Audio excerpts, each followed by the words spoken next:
Hello everyone, I am Duke and welcome to today's video. So it's going to be a little bit of a different video to what you're normally used to.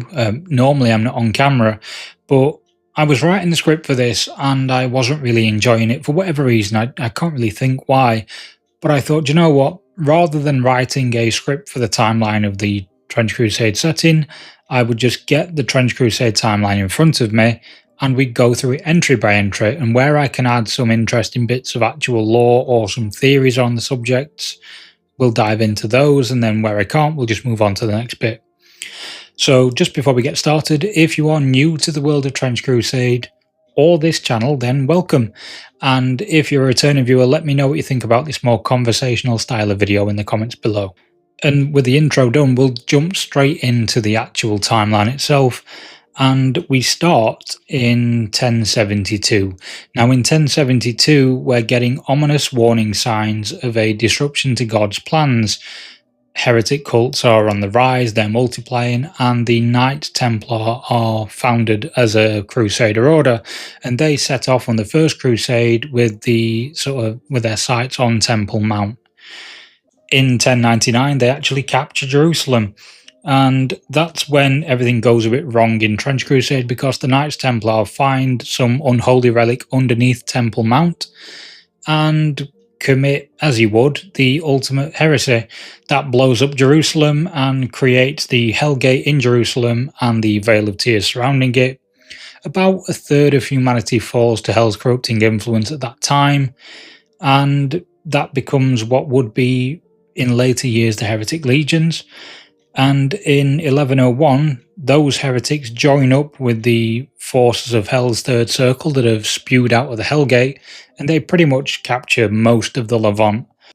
But there is one city that is sort of holding out against the heretics and the demon swarms, and that's ancient Antioch. And we'll come on to why it gets renamed New Antioch later on if you're not familiar with the setting. But ancient Antioch gets its walls fortified, and from that point in 1102 it becomes the absolute focal point for the war effort for the faithful, especially those in Europe.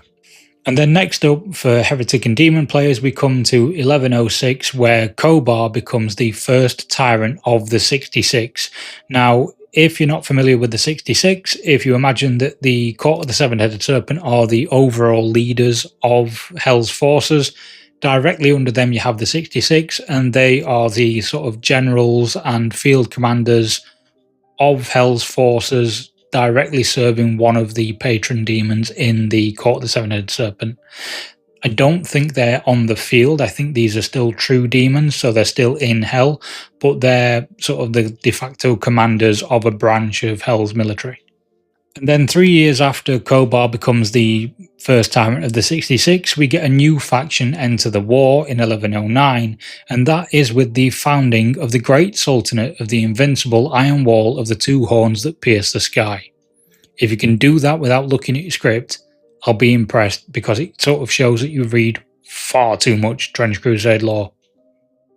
So what happens here is the Great Iron Walls of Iskander manifest or re-emerge around the lands of the Sultan of Rum, and the Sultan says, right, okay, so all of the Islamic faithful come to the Iron Wall, be protected by the Iron Wall, we'll fight the demons together and we'll keep them out, and hopefully we'll all be safe and we can sort of defend one centralized location with all of us in it. So they all do, and that's about a few decades worth of migrations and mass migrations of the Islamic faithful. And that is why on the Trench Crusade map you'll see a lot of traditionally Islamic countries with Christian markings over them, because what's happened is all the Islamic faithful have gone behind the Iron Wall, which left those lands undefended. The faithful, not wanting them to fall to heretics, moved into those lands to protect them and sort of shored up the defences there.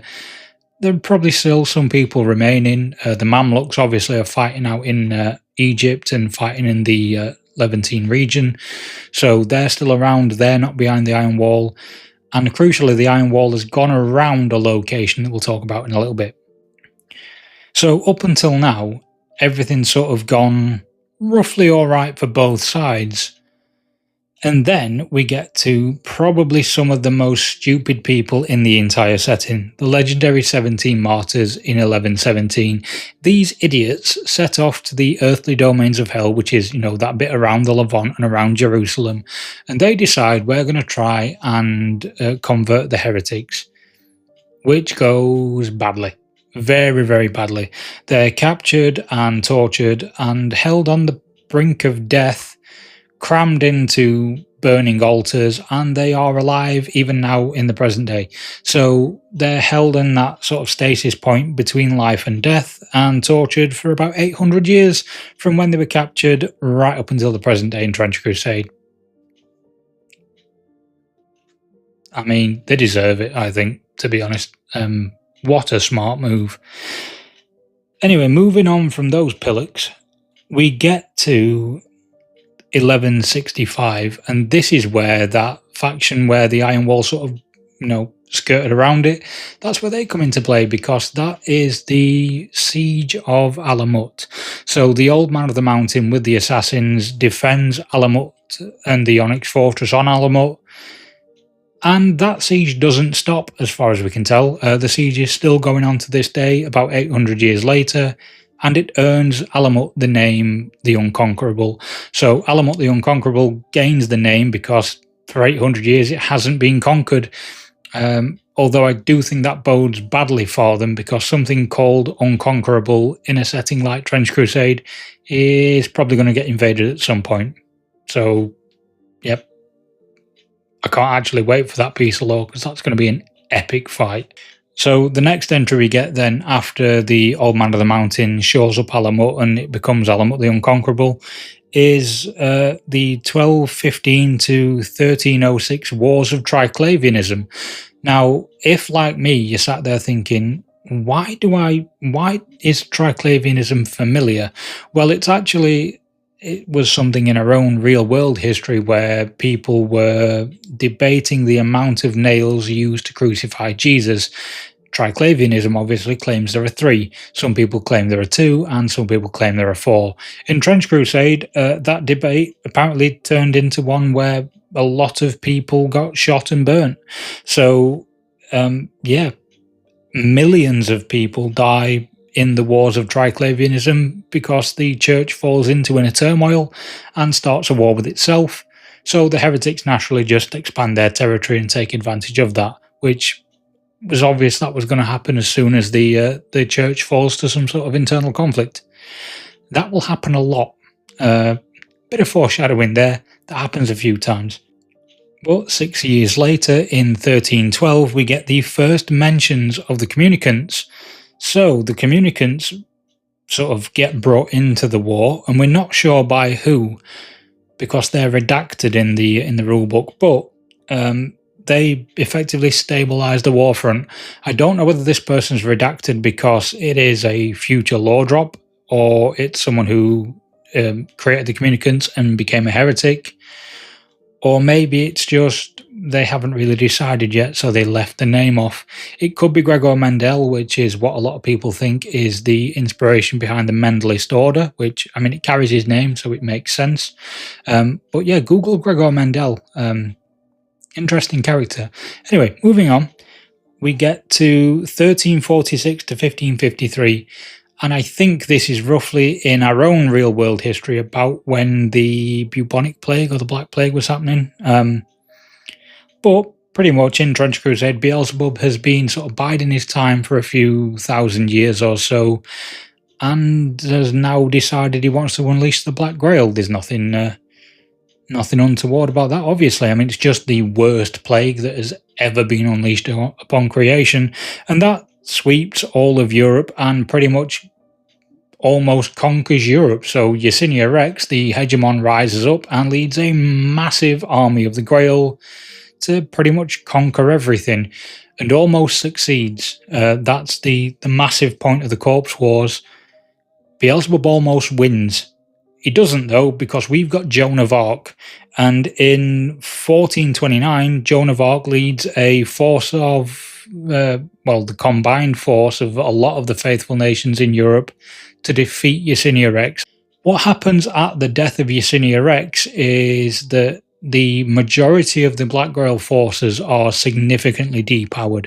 So with the death of the hegemon, they all lose a load of power, except for one very small contingent of the force. So the Order of the Fly, which serves Beelzebub directly, are the missionaries and clergy of the Order of the Fly, and they aren't going to lose any power because Yersinia dead. They actually break through a cordon of the French and English armies, and they're the ones that go on to capture Avignon, which is where we get the Antipope of Avignon, and I think that may be where the Cardinal of Maladies, which is the red cardinal you can see on the rulebook, I think that might be where he's based. I might be wrong, but it makes a bit of sense that he'd be part of the Order of the Fly rather than the Great Hunger or the traditional Black Grail in Ekron. But after that massive war, we get to one of the weirdest entries in the timeline in 1477, because the city of Argos is just taken by God and is no more. No one knows what happened to it. No one knows where it's gone. No one knows what God wants with it. It's just gone. Just, yep, gone. That brings us to the beginning of the 1500s, and 1503 kickstarts the sort of the advancement of personal protection for the faithful forces. So War Prophet Angelos, guided by Saint Eligius, comes up with a formula for orichalcum steel, and orichalcum steel is so protective against missile weapons and infernal magic that it's still used to this day in Trench Crusade about 400 years later, and you will see it most commonly in the helmets of the observers, the suits of the Maximilian Knights, the heavy mechanized infantry, and the hulls of Shrine Anchorites. I also believe that the moving fortress of Britannia has a lot of orichalcum in it, but I can't quite remember exactly. And then in 1545, tragedy happens because ancient Antioch is blown up by an infernal weapon of unknown origin and unknown design. It just gets annihilated. We're not sure who did it, how they did it, or what they did it with. It's just gone. But that's it. That's the only lore entry we get there for ancient Antioch. So we have to move on to 1573, where the heretics decide they want to try and push their forces out a little bit more. They want to expand, and they end up destroying Byzantium with this. Now, the ruins of Byzantium become quite an important thing for Trench Crusade, because Byzantium itself holds a lot of knowledge that is sort of lost or forgotten. And in the ruins of Byzantium, that's where the House of Wisdom find the formula for Greek fire, and that is what the brazen bulls use in their flame cannons. So Byzantium on the whole is destroyed, but it's still an important place, especially the ruins, for knowledge and things like that in Trench Crusade. There are possibly ways for the faithful or the Iron Sultanate to get access to old lost technologies. But that's not the only thing that happens in 1573, because the heretics have just destroyed Byzantium, so they naturally think, well, we'll carry on from here. And they make the massive mistake of going into Wallachia. And what happens there is the Order of the Dragon goes out to meet the heretics, completely batters them, and impales 1 million heretics in the hillsides of Wallachia around Targovishta. So that sends a very clear message that don't mess with the Order of the Dragon or Wallachia. And I think it's an interesting one, because that's obviously a reference to Vlad the Impaler, but I think the dates are out for Real World Vlad and Trench Crusade Vlad, if indeed that is Vlad the Impaler that's in this. And then moving on to 1588, which is the next entry, the Unified Church comes up with the New Orthodox Syncretic Bible. Now, this is an interesting one, because the doctrines of the Metachrist are a bit divisive in Trench Crusade, and that's probably the book that brings the doctrines of the Metachrist to the wider church community. So why I say they're divisive is that The Cavalcade of the 10th Plague Law tells us that some people shun the Metachrists and don't follow their teachings, and the Cavalcade is a big part of that. So this is probably where that split happens, at least in the Trench Pilgrims, where the Cavalcade go one way and people that support the Metachrist go another. And then we continue the faithful news in 1595 when the walls of New Antioch completed.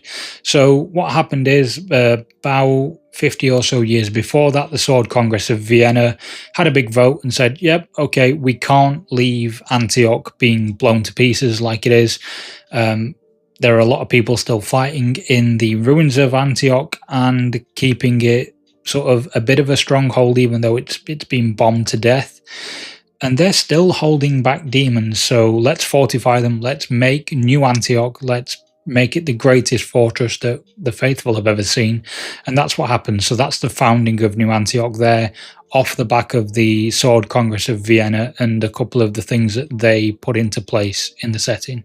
And then the next entry we have is 1666, and the newly founded heretic navy launches its first attack on Gibraltar and manages to capture it. So Gibraltar becomes a vital fortress city for them, and it effectively gains them access to the Atlantic and a way to sort of circumvent the Levant in a way and go around that to assault the coastal cities and coastal defences of the faithful nations in Europe.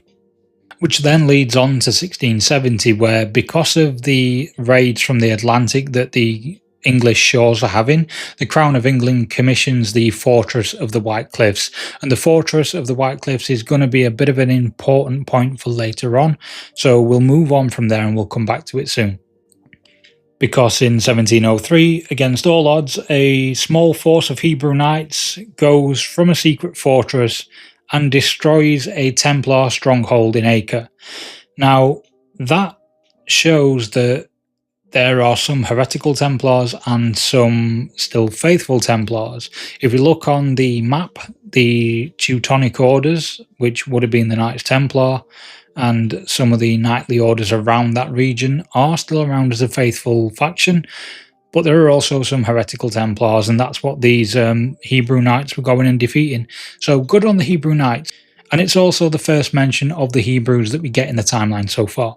Which brings us on to a new entry on the timeline, and the third siege of New Antioch is lifted by the combined forces of Sultan Ibrahim, reinforced by a contingent of Tughlaq warriors from the east and a relief fleet from the Papal States from the west.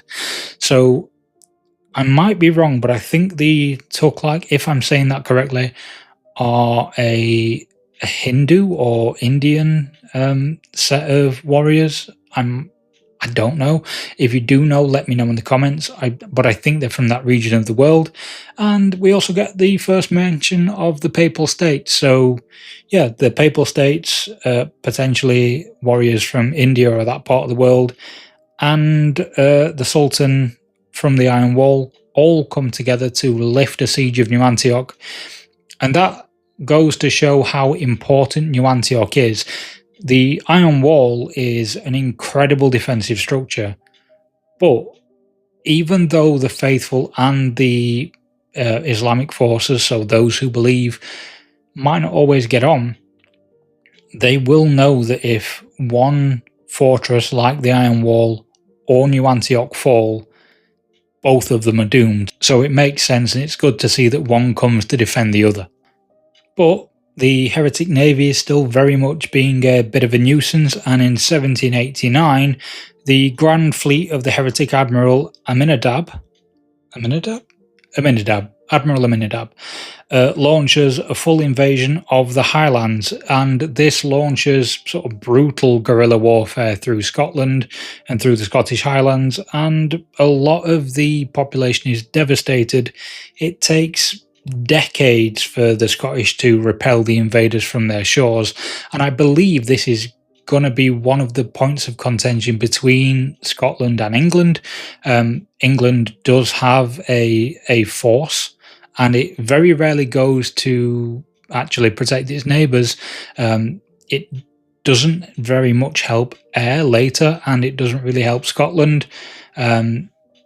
there's something else that happens later on with Wales. But yeah, the English islands, or British Isles as they would be for us, don't like each other for different reasons in Trench Crusade to the ones that we currently have, but it's mainly the English's fault, which isn't actually that far away from the actual truth. Anyway, moving on, which brings us to the next entry, because we're back on England's shores in 1805. Now, a bit of a divergent thing, and I'm not sure why this makes much of a difference, but in the old timeline, this battle takes place with Admiral Ranger, and in this new timeline, he's just High Captain Ranger. Anyway, High Captain Ranger leads his forces on a naval campaign against the fortress of the White Cliffs in Dover, and that ends with the Battle of the Bloodied Cliffs. The Battle of the Bloodied Cliffs is one of the most brutal naval battles that the Trench Crusade sort of islands around Europe have seen. And what happens here is Admiral Nelson leads a rearguard action, ultimately sacrificing his ship, and that kills Ranger, sinks the... It's not the Hymn of Obscenity, because that's Zimener's ship. Anyway, it sinks Ranger's ship and kills Nelson in the process, but it does save about a third of the English Navy, which escaped to Portsmouth, and they'll be really important later. But it's because of this defeat at the Battle of the Bloody Cliffs that 2 years later, in 1807, the heretic Basilisk fleet is able to invade Eire. So High King Murdoch is the leader of the clans at the time of the invasion, and he's killed in battle, and this leads to a lot of disruption in Eire.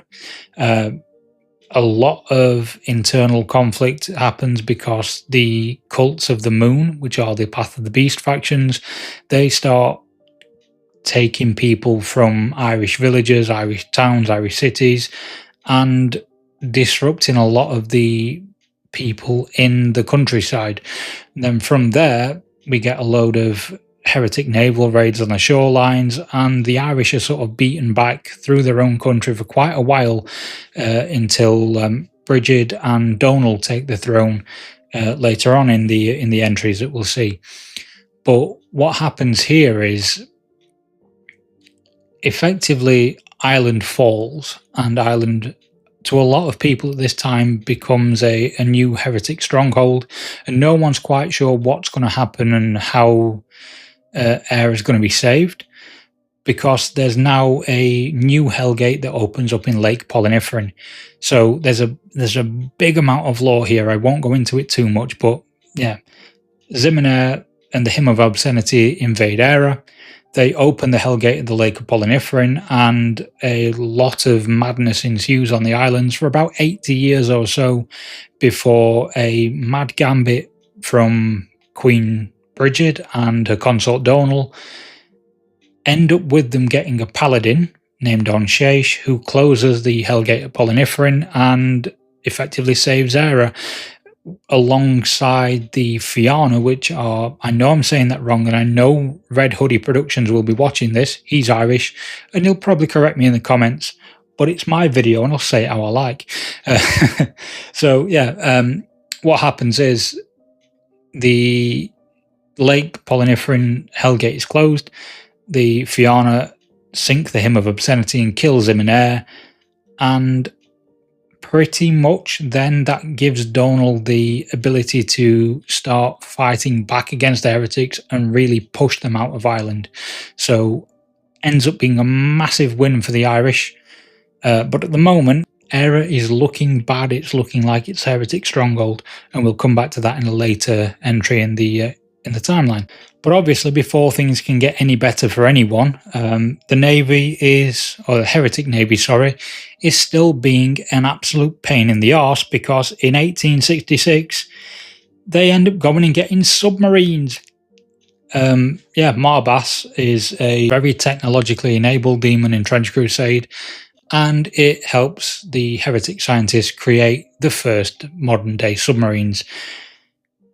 And 1866 isn't actually far off the real world creation of submarines, and that's a fascinating story for a lot of different reasons.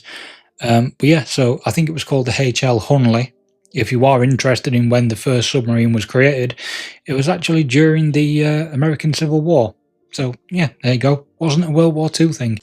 But in 1870, these heretic submarine fleets in Trenchcrusadelore launched from Gibraltar, and they just caused severe losses to merchant navies and merchant shipping lanes across the seas around Europe.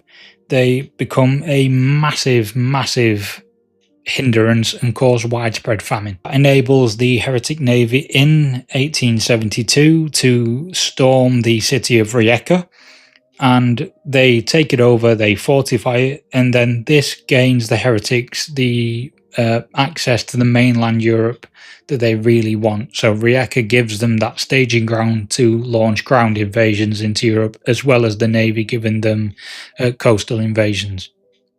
And then in 1892, we come back to Era, which is when we get the liberation of Era as the Fianna destroy the Hymn of Obscenity, and Onshaige closes the Hellgate at Lake Polynephrine, which then gives Donald the ability to push forward and expel the heretics from Irish lands. But next up, we get this continuation of heretic wins and then faithful retaliations, and this time the people that retaliate are actually the heretics. So in 1894 we get the Year of the Broken Trinity.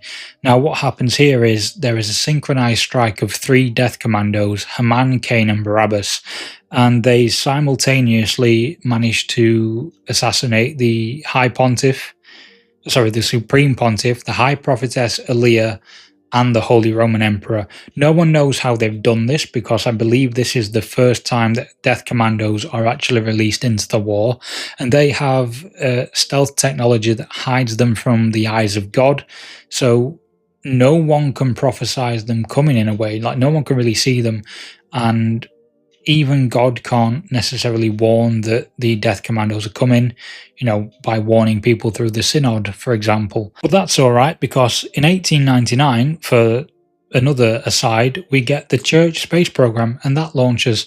And there may or may not be pilgrims on the moon and on Mars. So let that sink in. Because, yeah, there are definitely pilgrims on the moon. Why they're there, who knows? But yeah, pilgrims bugger off to the moon in 1899, or at least start to anyway. But yeah, stew on that one. And then the next thing we'll move on to is 1905. And what happens here is we're a bit closer to the actual present day of Trench Crusade, because that's only 1914. And we get a supply sort of fleet of ships going to New Antioch that get attacked by the naval raiders. Now, when this is destroyed, those bits of cargo and supplies wash up across the Levant and create the Carcass Front. From here, there's a demon lord called Akish. He's part of the 66, and he launches a simultaneous attack against the Iron Wall and New Antioch. And he's hoping to divide up the faithful and Islamic forces and try and conquer them both at the same time while their attentions are divided in the 8th siege of New Antioch. And in the 8th siege, the previous Duke of New Antioch before Constantine is killed in that battle. So that is where we then get Duke Constantine, who was the current Duke, rising to the throne, I think. We also then get in 1907 the completion of the Moving Fortress of Britannia, and the Moving Fortress of Britannia effectively stabilized a lot of the seaways around English shores, because it's just a powerhouse. The heretic navy have naval superiority but not supremacy. Might be the other way around, but basically their ships are the best ships, and they can defeat any ship of a relatively similar class. Faithful ships can fight against them, but it needs more faithful ships to destroy one heretic behemoth class ship, for example. Unless you're the Moving Fortress of Britannia, which can just take on anything it wants, whenever it wants. The Moving Fortress of Britannia is the single most powerful vessel in the seas and on land, because it might have tracks or even be a hover tank. of a boat. Anyway, it's massive and it just wrecks everything. We then come on to 1910, which is the Battle of Cordoba. So at Cordoba, we get a brutal stalemate between the heretics and the faithful, and Cordoba gets bombed and effectively bombarded almost to ruin, but the heretics don't manage to take it over, and that denies them the access to the Hispanic heartland, so it saves Spain and Portugal from being invaded en masse by the heretics. And then that brings us up to the present day, which is 1914, and everyone is launching skirmishes into the Levant. The Carcass Front is still around, so people are exploring that and getting supplies and things from that sort of supply caravan that washed up ashore. And yeah, everything is amassing for something big is coming. Some major conflicts are on the horizon, but at the moment it's war bands going out and doing covert ops and small missions to gather as much intel and supplies as they can, because, as I say, full-scale war is about to kick off at any moment, and that's where we are currently at the timeline in Trench Crusade. So that is it for today's video. I hope that I've not bored you by waffling on for too long, and if you want to take a look at some of the lore entries that I mentioned today, if you click the links on screen now, to your left you will see the exploration of the invasion of Era, and if you click the link to your right you will see the exploration of the moving fortress of Britannia. And the last thing before we close out the video is just to say thank you to everyone for watching. I hope you enjoyed this today. If you've got some thoughts and theories on this timeline, let me know in the comments below. If you want to support the channel, you can do so by becoming a channel member and jumping into the Discord. There you'll be able to get access to some new artworks that I get posted every month. I'm sure some of you have seen the Artillery Witch, some of you have seen the Witch Burner, but that's where you can get them. And also you can drop into the video description and find my affiliate links to get some discounts on your hobby supplies. But with that, thank you for watching everyone, and I will see you all soon.